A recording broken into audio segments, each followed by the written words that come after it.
అంత మంచోడికే కష్టాలని వాడిని చూపించుకుంటాడు. వాడు మంచోడో కాదో తప్పుడు చెప్పారు, వాడే తెలుస్తాడు. అలాగా ఈ మంచివాడికి కష్టాలనే యూనివర్సల్ స్టేట్మెంట్ చాలా దగ్గర ఉంటాయి. నా దగ్గర కూడా చాలా మంది వస్తారు, ఏడుస్తారు, స్వామి ఇన్ని కష్టాలు ఉన్నాయి స్వామి, ఇన్ని రోజుల నుంచి తిరుగుతున్నాం, స్వామికి ఏం జరగట్లేదు.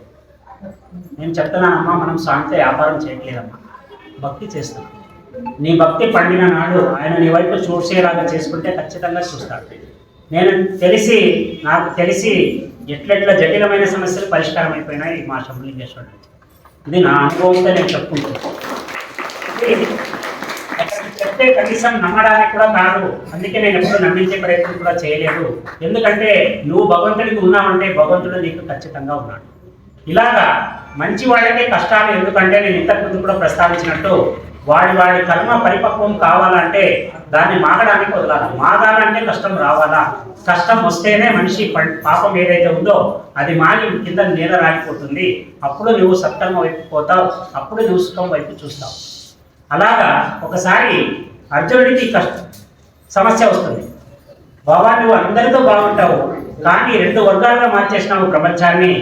ఉన్నవాడు లేనివాడుగా మార్చేసినావు. ఉన్నవాడు బాగా అందరి వ్యక్తితో పోతున్నాడు, లేనివాడు దరిద్రాన్ని అనుభవిస్తూనే ఉన్నాడు. 2 నీ జీవాలే అయినప్పుడు, నీ సృష్టి అయినప్పుడు ఎందుకు ఈ భేదం పెట్టినావు అని అడుగుతాడు. కృష్ణుడు ఒక్క క్షణం ఆలోచన చేసి నవ్వుతూ చెప్తాడు. ఈ విషయాన్ని నీకు మాటల్లో చెప్తే అర్థం కాదు, అనుభవపూర్వకంగా చెప్తాను నేను. అప్పుడు భగవంతుడు ఎంత యాసపడతాడు అనేది నీకు అర్థమవుతుంది ప్రయాస అని చెప్పేసి ఆయన అర్జునుడిని తీసుకొని ఒక మారువేషం వేసుకొని ఒక గ్రామానికి పోతాడు. గ్రామానికి పోయిన తర్వాత అప్పుడు చూడండి, గ్రామాల్లో ఎవరింట్లో విడిది ఉండాలా అనేది సమస్య. ఇప్పుడు లాగా సోషల్ మీడియా ఉంటే స్వామి గూగుల్ మ్యాప్ పెట్టేసి వాళ్ళ ఆ ఇంట్లో పెడతారు చూడండి అంటే మనం మ్యాప్ పెడతాను వెళ్ళిపోతాం. అప్పుడు లేదు. అప్పుడు దిశ చూడాలా, వేరే ఊరు నుంచి ఇంకొక ఊరికి ప్రయాణం చేసేవాళ్ళు, వేరే పల్లెటూర్ల గుండా వెళ్ళేవాళ్ళు దిక్కులు ఎట్లా తెలుసుకునేవాళ్ళు అంటే కేవలం శివాలయం ద్వారా తెలుసుకునేవాళ్ళు. అసలు ఎంత ఊర్లో అయినా శివాలయం లేని ఊరంటూ ఉండనే ఉండవు. ఎందుకంటే శివాలయం ఉంటేనే ఆ ఊరికి ఒక దిక్సూచి ఉన్నట్టు. ఈ పాణిపట్టం ఏ పక్క చూపిస్తుందో అది ఖచ్చితంగా ఉత్తరమై ఉంటుంది, ఇది తూర్పు.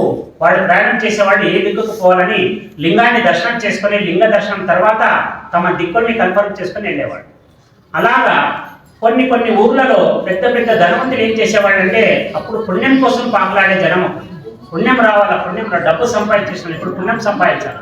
ఎందుకంటే 60 దాటిన తర్వాత నువ్వు దీంట్లో ఉండాలా, దైవ కార్యాలలోనే ఉండాలా, దైవ స్మరణలోనే ఉండాలి. అప్పుడు ఏం చేసేవాళ్ళంటే ఈ ఊరికి వచ్చిన తర్వాత ఈయన ధనవంతుడని పక్కూరోళ్ళకి ఎట్లా తెలుస్తుంది, వాడేదో ప్రయాణం చేస్తూ వచ్చింటాడు. ఇప్పుడు వానికి ఏం కావాలా, అక్కడ అన్నం పెట్టేవాడు కావాలి. ఎక్కడ అడగాల వాళ్ళని, ప్రతి వాళ్ళ ఇంటిని అడగడానికి రాదు. అందుకే అప్పుడు కోటీశ్వరులు ఏం చేసినారంటే వాళ్ళ ఇంటి పైకప్పు మీద ఒక పెద్ద 7 పడగల నాగుపాముని పెట్టేవాడు. చెక్కించి రాజశిల్పం కానీ లేదంటే మనిషి పెట్టేవాడు. ఎందుకంటే ఆ పడగ ఉండే ఇంట్లో కోటీశ్వరుడు ఉన్నాడని అర్థం. మీరు ఒక మాట వింటారు ఎప్పుడైనా, అతనికి ఒక కోట్లకు పడగలెత్తినాడు. కోటికి పడగకి ఏం సంబంధం? ఎందుకంటే అప్పుడు కోటీశ్వరుడని చెప్పడానికి ఒక పాముని 7 తలల పాముని ఇంటి పైకప్పు మీద పెట్టించేవాళ్ళు. ఎవరన్నా పక్కూరు ఎవరన్నా పోయేటప్పుడు ఆకలి అయితే చూసే ఆ ఇంట్లో ఉందరా అక్కడ ఉన్నారు మనకు అన్నం పెట్టేవాళ్ళని ఆ ఇంటికి పోయి భోజనం చేసి పోయేవాళ్ళు. అక్కడ నిత్యాన్నదానం జరిగింది. అటువంటి ఒక ధనికుడి ఇంటికి కృష్ణుడు అర్జునుడు మారువేషాల్లో వెళ్తారు. వెళ్ళిన తర్వాత అక్కడ వాళ్ళు యథాలాపంలో మామూలు ప్రయాణంలో అడిగినట్లు బాటసారులాగా ఇట్లా ప్రయాణం మీద పోతున్నామండి, మాకు కొంచెం అన్నం పెట్టండి ఆకలి అవుతా ఉంది అన్న ధనికుడు ఉంటాడు, కానీ చాలా లోబి ఉంటాడు. అంటే ఎందుకు పెట్టాలా అనే కానీ పేరు రావాలి బయట. ధనవంతులప్ప చూసే ఊర్లో అన్న తిడతారు కదా, ఏం స్వామి ఇంత సంపాదించిన ఒకరికి దానం లేదో ధర్మం. జనాల కోసం ఆయన దానాన్ని పెట్టినాడు, కానీ తింటే సహించే వ్యక్తి కాదు. ఏం ఇంటితో తింటున్నారు స్వామి.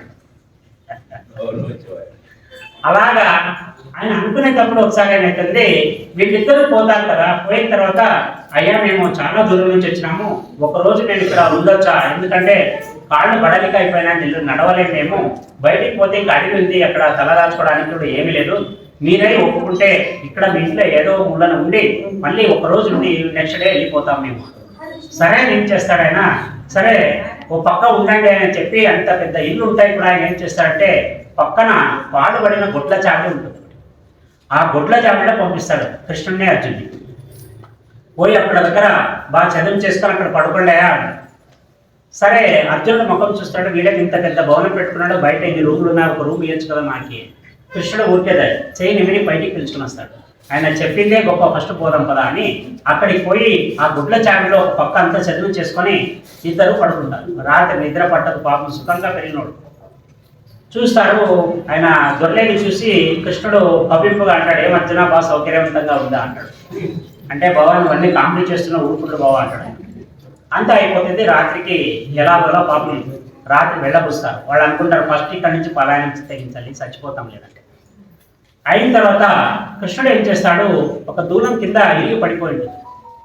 ధనికుడి దగ్గరికి పోయి, అయ్యా ఈ దూలం పడిపోయింది, నాకు ఆ పని వస్తుంది, మీరు కనుక ఊమంటే నేను ఆ పని సరి చేసి ఇచ్చిపోతాను. ధనవంతుడు ఏమి డబ్బులు గిబ్బులు ఏమి ఇచ్చే మనిషిని కాదా, ఏమయ్యా లేదు, మాకు ఒకరోజు నువ్వు ఉండడానికి ఇచ్చినావు, అన్నం పెట్టినావు, ఏదో మా చేతినైనా సాయం మేము చేసిపోతాము, ఇదంతా నేను ప్రిపేర్ చేసి ఇచ్చిపోతాను, దానికేం ఫ్రీగా వస్తుంది బొమ్మర్ ఆఫర్ అని చెప్పి బాగా నీట్గా చేసేసేయాలి చూడాలి. అది చేస్తాను. ఆ దూరం కింద పడే దూరాన్ని ఎత్తి దాన్ని బాగా పైన టాప్ అంతా సర్దేసి బాగా కింద గచ్చు పగిలిపోయింది, అంటే ఫ్లోరింగ్. ఆ ఫ్లోరింగ్ అంతా తీసి చేటమంతా తీసుకొని వచ్చి మళ్ళీ బండలేసి యాదవ్ తనకు తెలిసిన విద్యతో బాగా నీట్గా ప్లాస్టింగ్ చేసేస్తాడు. చేసేసి అక్కడ ధనవంతుడికి నమస్కారం చేసి బయటకు వచ్చేస్తాడు. అర్జునుడు అంటాడు, వీడు ఇంత దుర్మార్గుడు ఉన్నాడు, నువ్వు సాయం చేయాలంటే వీళ్ళు చాలా మంది ఉన్నారు కదా, ఇట్లా పాపిష్టానికి ఎందుకు చేస్తావు? గురా నేను చెప్తాను. మళ్ళీ చేపట్టుకొని మళ్ళీ గుంజుకొని పోతాను. అప్పుడు ఇంకొక ఇంటికి పోతాను. చాలా పీగ కుటుంబం. వాళ్ళ పరిస్థితి ఎలా ఉంటుందంటే కొట్టానికి కూడా చిల్లులు ఉంటాయి అక్కడ. ఆ ఇంటికి తీసుకుపోతాడు. అక్కడికి తీసుకొని పోయి అమ్మ ఆకలి అంటారు. అక్కడ ఆ ఇంటి ఆవిడ వంట వండుతూ ఉంటుంది. ఆమెకి ఆ రోజు పూర్తికి అయ్యేంత భోజనానికి కావాల్సిన బియ్యం మాత్రం ఉంటుంది. ఆమె బయటకు వచ్చి చూస్తుంది, ఎవరయ్యా మీరు అంటే, లేదమ్మా చాలా దూరం నుంచి వచ్చినా, ముందు ప్రయాణం ఉంది మాది, ఇక్కడ తినడానికి ఏం దొరకట్లేదు, అందుకే వచ్చినాము, మీకు తోచింది ఏదైనా పెట్టండి అమ్మా. అయ్యో అంత మాట ఎందుకు తప్ప, పెడతాను, ఆ ఊరు నుంచి వచ్చినారో ఏమో, ఎన్ని రోజులైనా మీరు భోజనం చేసి పెడతాను రండి అని అన్నం వండిండే అన్నాన్ని ఎలా దించినకుండా అలాగే వాళ్ళిద్దరికి పూర్తి చేస్తారు. వాళ్ళు సుష్టుగా భోజనం చేసేంత వరకు ఎదురుగా కూర్చొని, అయ్యా మా ఇల్లు చాలా చిన్నది, మీరు కనుక ఉంటారంటే నేను మిమ్మల్ని ఇంట్లో ఇచ్చి నేను బయట ఇంకొకటి ఉంది జాగా అక్కడికి పోతాను. అమ్మ నువ్వు ఆడపిల్ల నువ్వెందుకు పోతావు, మేమే మగాళ్ళైనా, మేము ఎక్కడో దగ్గర ఉంటాం కావు. వాళ్ళు బయటకు వచ్చేస్తారు. వీళ్ళు భోజనం చేసి వచ్చిన తర్వాత భర్త పని నుంచి వస్తారు. అప్పుడు భర్త అన్నం పెట్టుకొని వాళ్ళ ఎదురు ఎక్కడంటాడు అని ఆ ఇంటి ఆయన పక్కకు లాకపోయి చెప్తుంది, ఏమయ్యా అన్నం అంటే పాపం వాడు ఎక్కడి నుంచో వస్తున్నారు, పెట్టేసినాను, నువ్వేమనుకోవద్దు, ఈరోజు ఒక్కరోజు మనం నీళ్లు చాచి పెడదాము అని చెప్తాడు. ఈ మాట వాళ్ళకి వినిపిస్తుంది. కృష్ణుడు అర్జునుడిని చూస్తాడు. అర్జునుడు చూస్తాడు. చూసి ఆ ధనుడు ఎట్లున్నాడు, బీదుడు ఎట్లున్నాడు, వీళ్ళు ఒకరికొకరు చూపులతో కొట్లాడుకుంటారు.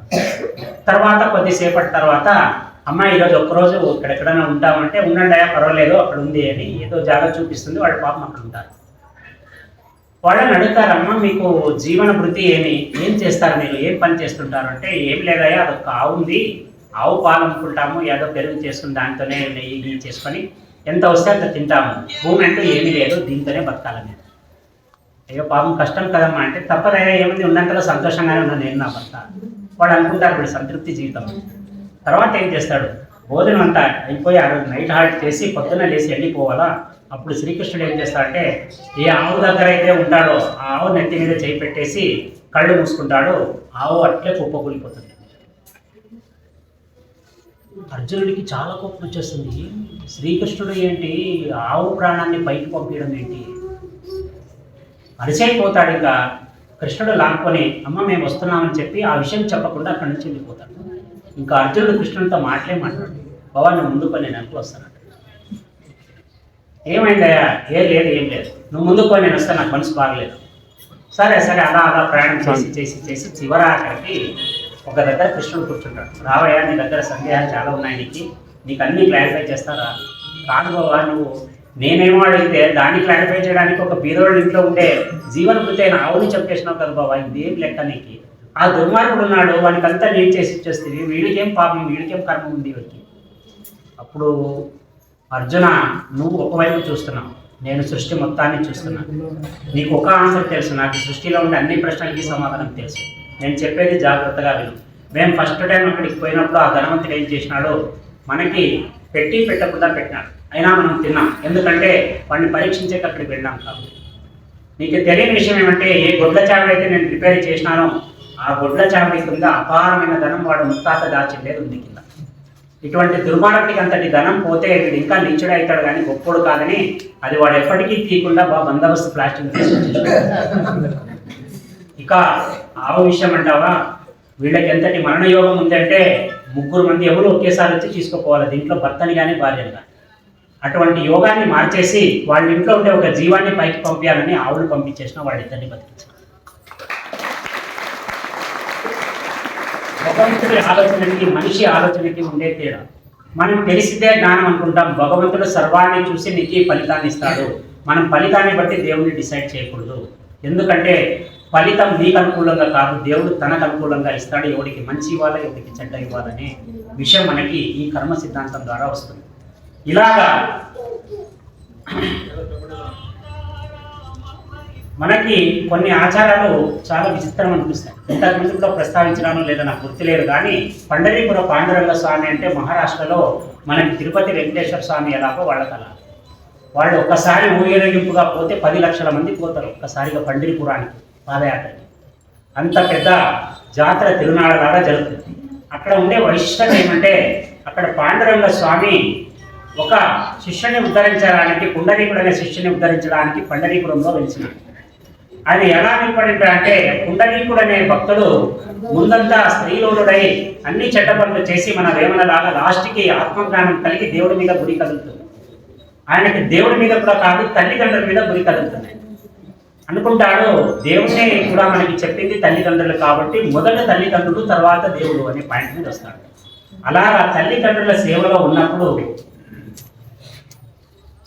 ఎవరైతే శ్రీకృష్ణుడు ఈ పాండురంగ స్వామి రూపంలో వచ్చి ఆయన్ని పరీక్షించాలని చెప్పేసి వెళ్ళి అడుగుతాడు.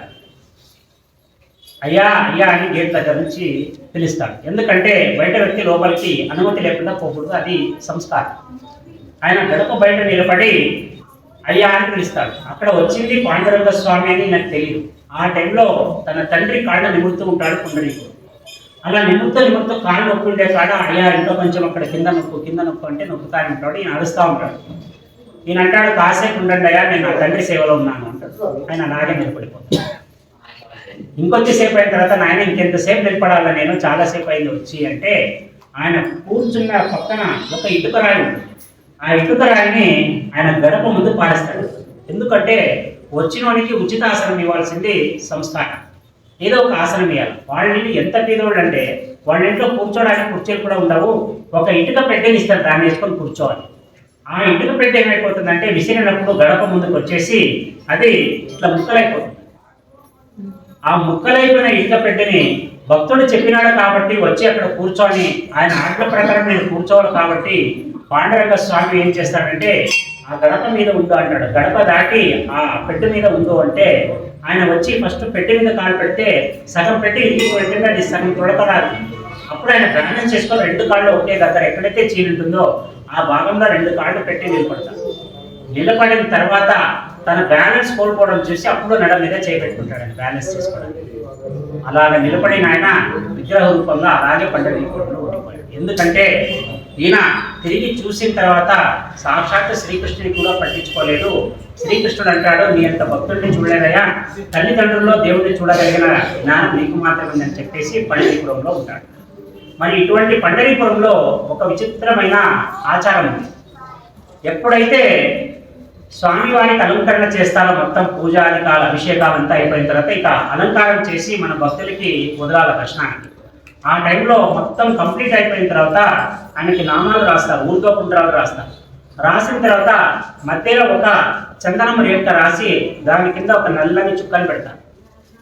ఈ నల్లని చుక్క ఎక్కడి నుంచి వస్తుంది అంటే ఆ పండరీపుర ఆనుకొని ఉండే చంద్రబాగ నదీ తీరంలో నుంచి శుద్ధి చేసిన జలాన్ని తెచ్చి అక్కడ పొద్దున నుంచి రాత్రి వరకు అంటే నిన్నటి దినం భక్తులు వచ్చిపోయిన క్యాబిన్లలో కంటోన్మెంట్లలో ఎక్కడైతే దుమ్ము పడి ఉంటుందో ఆ దుమ్మునంతా ఒక పరకతో కొట్టుకొని, అంటే పరక అంటే మన పరక కాదు, సపరేట్గా వాళ్ళు కొన్ని మూలికలతో చేసిన పరకలతో కొట్టి దాన్ని ఒక చాటలోకి ఎత్తుకొని ఆ చాటని 4 రకాలుగా జల్లెడ పట్టి లాస్ట్కి సిమెంట్ లాగా తయారైపోతుంది.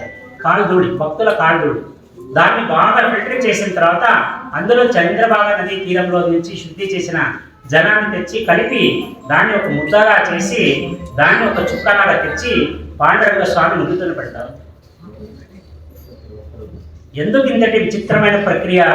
భక్తుడా ధూళి భగవంతుడి నుదుటికి వెళ్ళడం ఏమి ఇది ఆశ్చర్యం. ఎందుకంటే చూడండి, తప్పు చేస్తే దేవునికి కూడా శిక్ష తప్పదని నేను ఇంతకుముందు కూడా చెప్పినాను.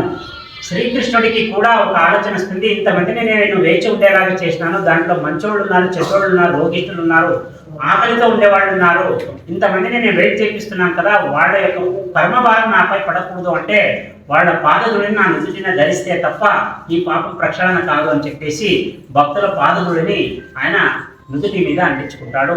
ఇది భగవంతుడు కూడా మనుషుల మీద పెట్టిందే గౌరవం. ఇంతటి గౌరవప్రదమైన సంస్కారాన్ని భగవంతుడు మాకు నేర్పినప్పటికీ మనం మనుషులకే మనుషులై మనలో మనకే అహంకారం పెరిగిపోతుంది. అంతా త్రిభువనాన్ని నడిపే భగవంతుడే మనిషి కాలుదూడి అంటించుకున్నప్పుడు మనలో మనకి అహాలు ఎందుకు, మనలో మనకి కోపాలు ఎందుకు? ఒక మనిషి కోపంలో మాట్లాడుతున్నప్పుడు రెండో మనిషి అక్కడి నుంచి వెళ్ళిపోవడం చాలా ఉత్తమమైన పని. ఎందుకంటే మాట మాట కొనసాగదు. మీరు బాగా నమ్ముతారో లేదో, ఎవడైతే తిట్టించాడో వాడు ఖచ్చితంగా పక్కకు పోయి బాధపడతాడు. వాడు పడలేడంటే నేను ఛాలెంజ్ చేసి చెప్తాను.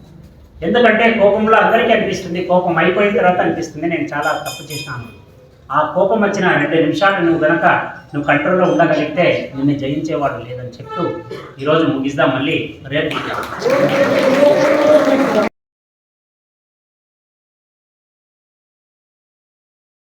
మీ అందరికీ శిరస్సు